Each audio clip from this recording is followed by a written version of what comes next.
Hello coders, and welcome to How to Fix. In today's video, we'll be focusing on a new bug that you might find challenging to solve. So without further ado, let's dive into today's bug.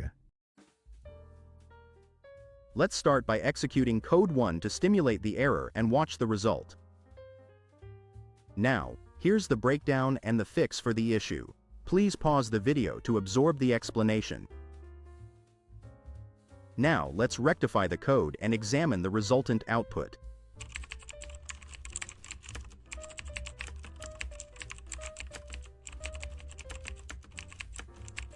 And just like that, the code is running smoothly and our output is on point. The bug has been squashed. We've reached the end of today's episode. If you found this video informative, please hit the like button and subscribe to our channel for more coding solution videos. Stay passionate, never stop learning, and enjoy your coding journey.